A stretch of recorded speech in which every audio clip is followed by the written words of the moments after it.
Lecture du livre des Actes des Apôtres, chapitre 20, versets 28 à 38. En ces jours-là, Paul faisait ses adieux aux anciens de l'église d'Éphèse.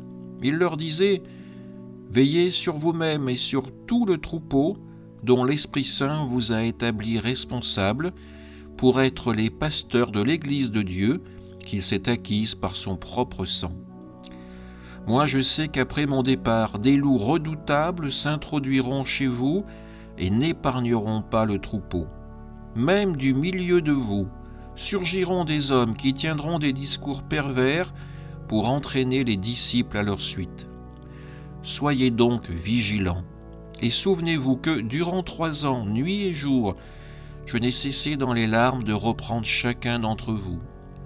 Et maintenant je vous confie à Dieu et à la parole de sa grâce, lui qui a le pouvoir de construire l'édifice et de donner à chacun l'héritage en compagnie de tous ceux qui ont été sanctifiés.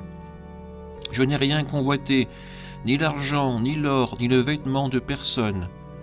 Vous le savez bien vous-même, les mains que voici ont pourvu à mes besoins et à ceux de mes compagnons. En toute chose, je vous ai montré qu'en se donnant ainsi de la peine, il faut secourir les faibles et se souvenir des paroles du Seigneur Jésus. Car lui-même a dit « Il y a plus de bonheur à donner qu'à recevoir ». Quand Paul eut ainsi parlé, il s'agenouilla et pria avec eux tous. Tous se mirent à pleurer abondamment.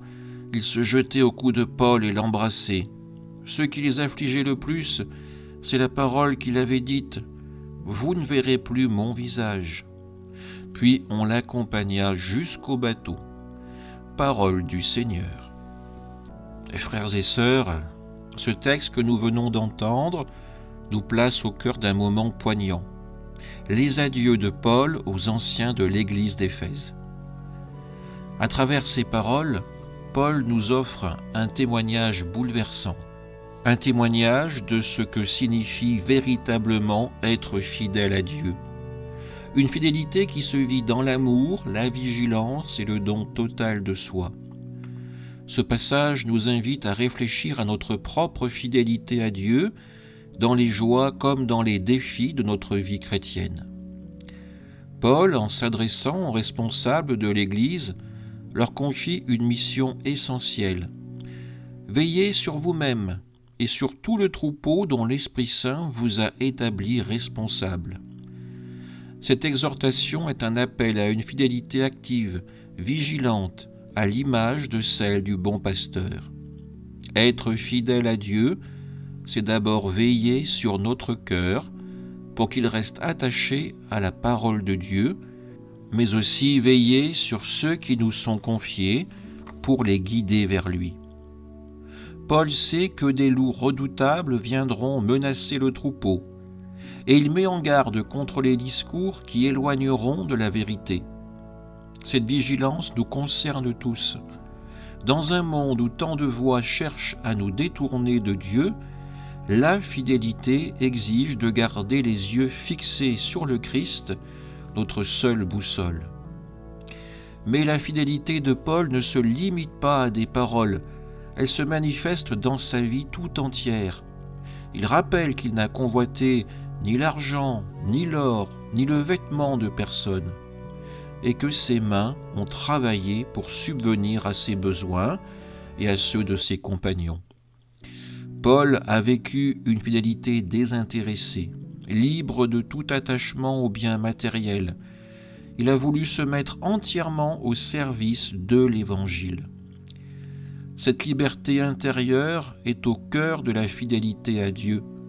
Elle nous appelle à renoncer à ce qui nous encombre pour nous donner pleinement à lui et aux autres, à l'image du Christ qui s'est donné jusqu'au bout. Paul nous rappelle aussi les paroles de Jésus. Il y a plus de bonheur à donner qu'à recevoir. La fidélité à Dieu n'est pas une quête de récompense personnelle, mais un don de soi qui trouve sa joie dans le service des autres, en particulier des plus faibles. C'est une fidélité qui se vit dans l'amour concret, dans les petits gestes du quotidien, comme dans les grandes missions. Paul, en pleurant avec les anciens, en s'agenouillant pour prier avec eux, nous montre que cette fidélité est aussi profondément humaine, tissée de liens fraternels et de tendresse. Enfin, Paul confie les anciens à Dieu et à la parole de sa grâce. Cette confiance en Dieu est le roc de sa fidélité. Il sait que malgré son départ, Dieu continuera d'agir, de construire, de sanctifier. Être fidèle à Dieu, c'est croire que sa grâce est plus grande que nos faiblesses, que ses promesses sont plus fortes que nos incertitudes. Frères et sœurs, aujourd'hui, laissons-nous inspirer par la fidélité de Paul. Demandons au Seigneur la grâce de vivre pour lui avec vigilance, générosité et confiance.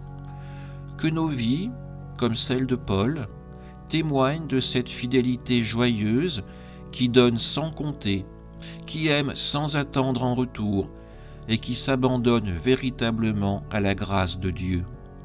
Ainsi nous pourrons, nous aussi, entendre un jour ces paroles du Christ : « Bon serviteur fidèle, entre dans la joie de ton Maître. » Amen.